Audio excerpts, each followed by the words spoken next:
Mars? Tao po. Mars? Tao po. Ina! Buksan mo yung gate! May kumakatok! Opo! Saglit lang, ha? Salamat. Kailangan namin ito ngayon. Nagparami kasi yung luto ko. Kaya naisipan kong bigyan ka. Kamustay na rin. Kamusta naman? Okay naman, ang hirap magpalaki ng anak kahit mag-isa. Ako. Pala, problemado ka ba? Sobra. May bibigyan ba trabaho? Trabaho? Ay, oo, sakto. Yung isa ko pang kaibigan. Naghahanap siya ng bagong empleyado para sa opisina. Kailangan ko sabihin mo saan? Saan ba itutunan ko? Sa bandang Makati. Sige, ilaleto ng isa para makapasa ka na agad. Bukas na bukas sana. Oo, bukas. Sige. Pwede ko bang iwan sa'yo si Ina? Si Ina, walang problema. Inaanak ko naman siya. Tsaka gusto ko na rin siyang makalaro. Maraming salamat, Mars. Simula ka, hindi ko kaya to. Ina, magpakabay ka doon sa ninang mo, ha? Huwag ka magpapasawit, makulit. Apo, nanay! Dadalhin ko pula ng mga laruan ko. Maglalaro po ulit kami ni Ninang. Halika na, malilita si nanay.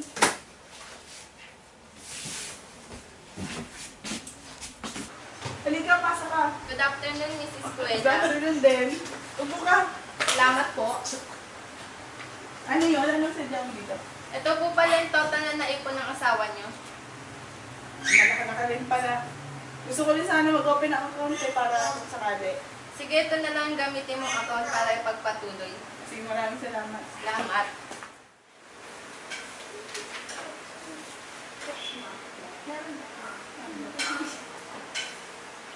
Ay, Ate Diana, pero pala ako ng cycle mo bukas. May quiz kami. Gagamitin ko bukas eh. Diba yun, ate? Masisiro ako. Yari ako kayo na. Hindi nga pwede, Angela. Gagamitin ko nga bukas. Ate, wala ka namang quiz bukas, di ba? Di naman binili ni Nana yun para sa'yo lang. So, nanunumbat ka at sinisikuhan mo ko. Hindi. Pakadamot mo kasi napakakilid ng utak mo. Aba! Ang bastos mo ah! Ate mo, wala kang galang? Ano ba yan? Gabing-gabi nagsisigawan kayo? Tama na nga kasi! yan. Ate kasi, ayaw niya magpairam ng cycle. May quiz nga kami bukas. Bakit ayaw mo pairam? May quiz naman pala sila. Eh, gagamitin ko nga. Hindi ako naman nawala ng grades. Ano ba yan? Sige na nga ako, makihiram na lang ako sa class ko ng cycle para sa'yo. Buti pa ikaw, ate. Yung isa dyan ang damo. Mahimik ka nga.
wala yun. Tara lang natin sa kwarto. Tara na, kasi tayo.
Nay, balik na tayo sa bahay. Ito na ata yung bahay eh. Oo, ito na yung bahay ngayon. Tara Yung bahay na. ng saing niyo. Laki naman yung balik na tayo sa bahay. Ito na ba yung bahay ni Tita Cactusa? Nay, Oo. balik tayo, Nay. Ganda naman dito. Rosita, Laki. Ay, ako dito. May mo. siya yung saing mo. Uy, andyan na pala Tita kayo. Tuloy kayo. Cactusa. Tuloy. Magandang po. Hello, kumusta kayo? Tuloy, pasok, pasok. Ay, tita. Patay na po si tatay. Magandang hapon po. Tara na dito sa loob na. Antok na ako. Kamusta? Kayo, tuloy. Pasok. Wow.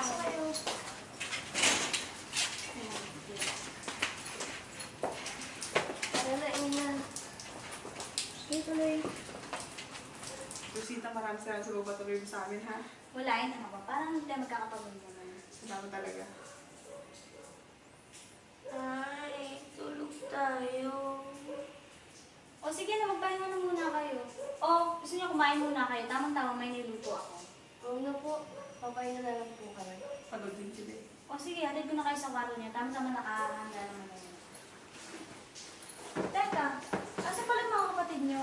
Naiwan po sa kabilang bahay. Nakasikaso pa yung mga gamit. Nakasikaso ko pa yung ibang gamit. Halika na. Yun yung kwarto niyo ha.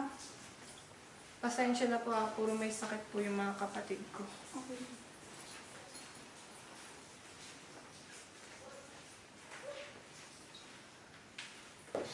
Nay.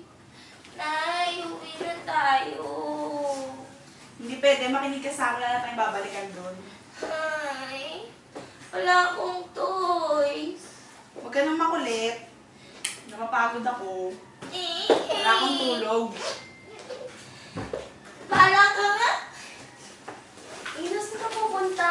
Bina dito. Huwag ka magalit. Huwag ka na magtampo. Ayaw mo ba dito? Bakit? Ang ganda-ganda dito, oh. Gusto ko sa bahay. Bakit? Ayaw ko dito. Gusto mo bilhin tayo ng toys mo? Yung toys. Talaga? Ano ba gusto mo toys? Gusto mo bagong Barbie? Kasi laki mo? Gusto mo nun? Tara, punta tayo kay mama. Mama?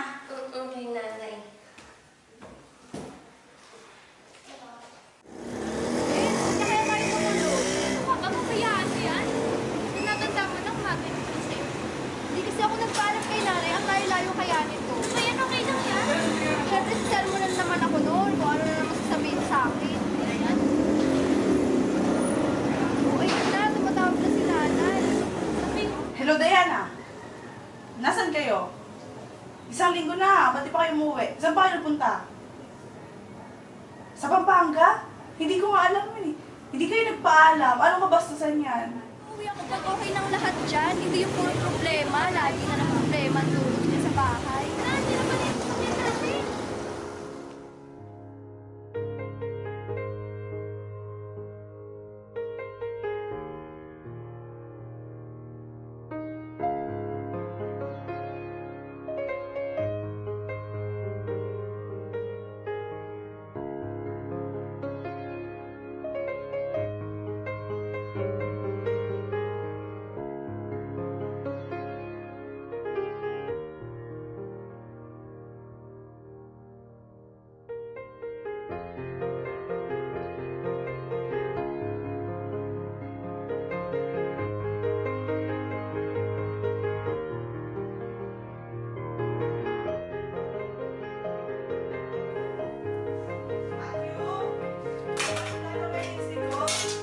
Ha? Ano na? Wala doon. Nandun! Ba't ka nakatalikod? Eh kasi, magsisira ako. Alis. Labas. Ang alam meron mo ng negra na yun. Lipat-lipat mo naman pa. Alam mo yan pa.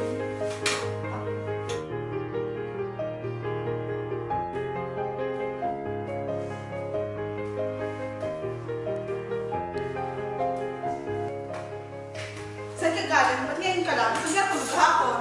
Wala kang pake. Kung ka palikuran, Ano sumagot kang ka. lakad? Ba't ka ba lagi ka na may alak ka pa? Kasi wala kang pake sa amin at wala kang kwentang ina. Ano yun? Di mo ba narinig? Wala kang kwentang ina.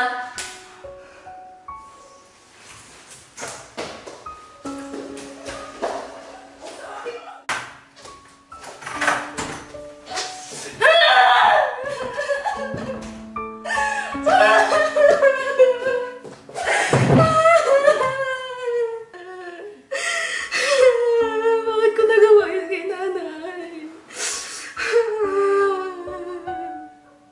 Ano yun? Di mo ba narinig? Wala kang kwentang ina. Ano ba nangyayari sa mga anak ko? Nakakariwala sa tabi. Alfredo! Ba't na kasi ako iniwan ng maaga?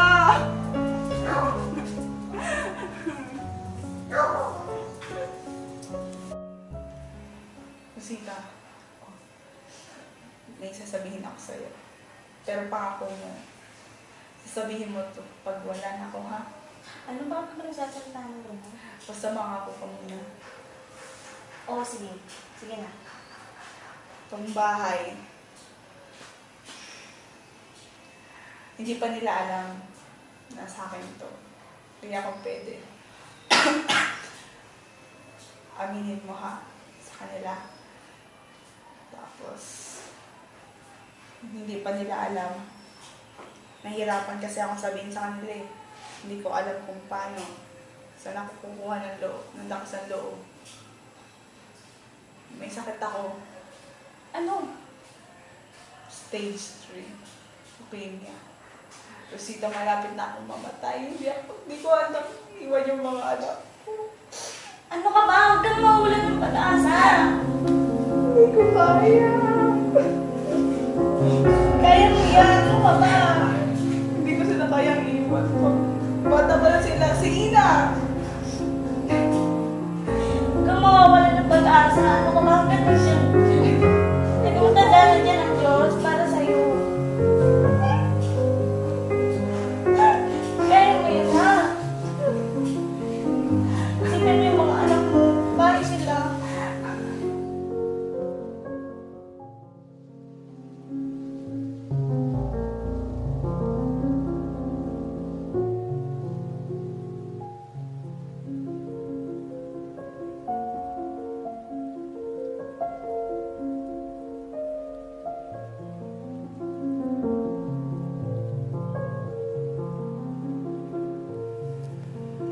Diyos ko, anong ginawa ko? Bakit nangyari to sa akin?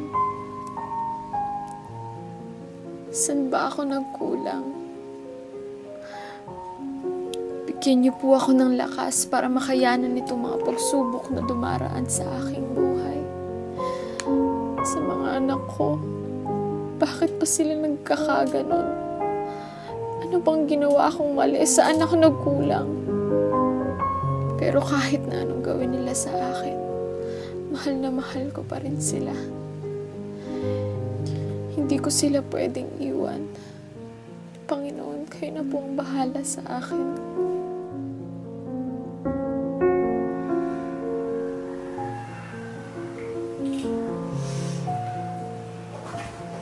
Yung nagawa ko sa kanila. Dapat gumawa ako ng paraan.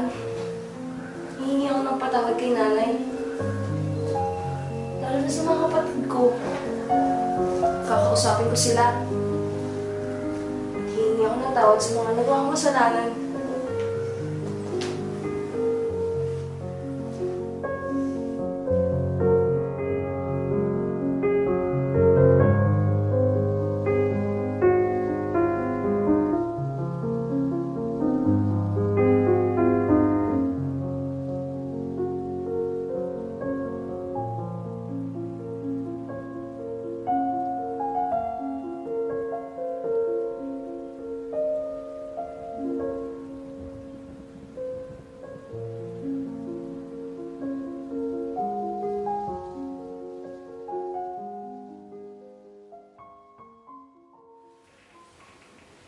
Lapit na muna kayo sa aking dalawa. Tama na yan. May sabihin sana ako sa inyo. Gusto ko sana humingi tayo ng tawad kay nanay. Bakit po? Kasi hindi niyo ba napapansin na ang dami natin nagawang kasalanan sa kanya? Napapansin. Kaya naman, sana sabay-sabay sana tayo puntahan si nanay at humingi tayo ng tawad. Ano bang ginagawa ni nanay at nasaan siya? Nasa kwarto ata siya at nagpapahinga na. Gisingin natin. Tapos selfie tayo. Ako naman yun, fuckboy kong ba? Tama na yan, tara na, akit na tayo. Tara na. Ah! Pasok. Nay. Gandang hapon po. Aray. Ano ba't nandito kayong lahat? Siyempre, napapaligiran ka namin, sumuko ka na. Pangbolero mo talaga. Mama, dede. Okay. One, two, ulit. One, two, ang sunod na. Ulit. Tumigil ka nga. Ay, daw siya ito. One, two, three. Sorry, nanay. Ilufay. Basta sundan yung kapatid mo. Tama na yan, tama na yan. Sorry, Nay. Okay lang yon. Basta nagtanda kayo sa mga ginawa niyo. Opo.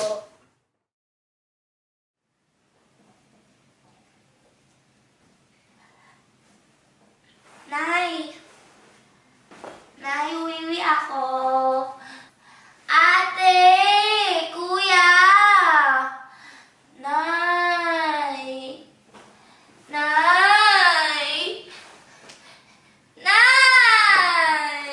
Ano ba yun ang ingay mo? Ano ba ginagawa mo? Tutulog si nanay mo. Si nanay!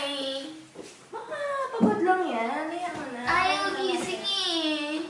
Nay. Nay. Nay. Nay. Nay. Nay. Nay. Nay. Nay. Ay, Nay. Nay, gumising ka, Nay. Nay. Huwag ka magpagano na ganyan. Tumayo ka na dyan. Nay. Nay. Nay. Nay. Nay. Isa. Nay. Nay, ano ba yan? Nay. Gumising ka na, Nay. Nay, gumising ka na. Nay. Nay, gumising ka na. Nay.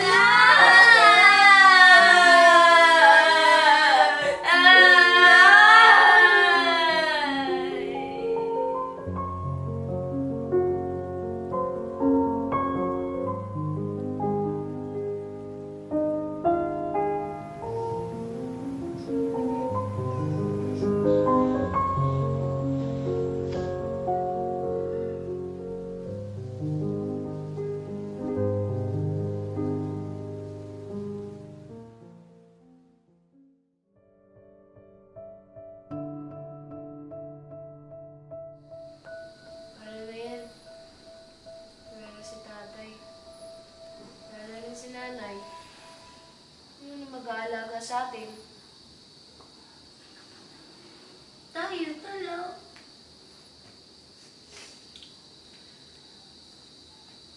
Mga pamangkin, halika na kayo, kain na tayo. Tita, gusto ko sana akong sabihin sa inyo.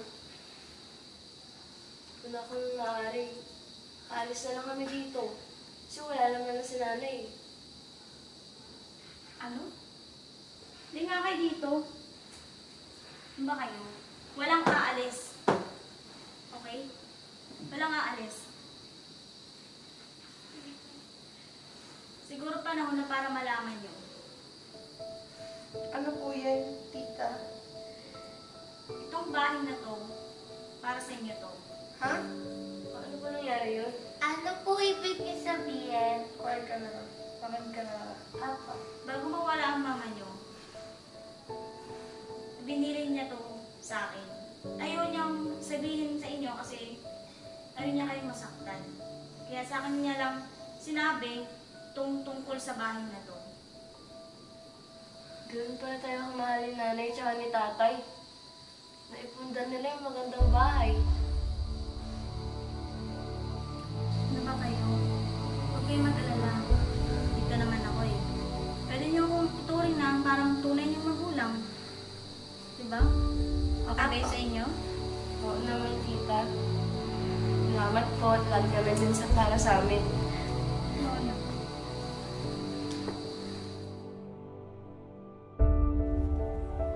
Bawat tao sa mundo ay may kanya-kanyang pagsubok na hinaharap. Araw-araw, oras-oras, may mga pagsubok na dumadating sa buhay natin. Ito ay kagustuhan ng may kapal upang subukan tayo kung makakaya ba natin to. Minsan, may mga pagkakataon na sa tingin natin, hindi natin makakaya ang pagsubok na hinaharap o sa madaling salita, madali tayong sumuko. Sumuko sa isang bagay na sa tingin natin hindi natin kaya. Bakit nga ba? Ano ang dahilan kung bakit madaling sumuko sa isang bagay ang isang tao? Ikaw, ako, sila, tayo ay may pagsubok na hinaharap.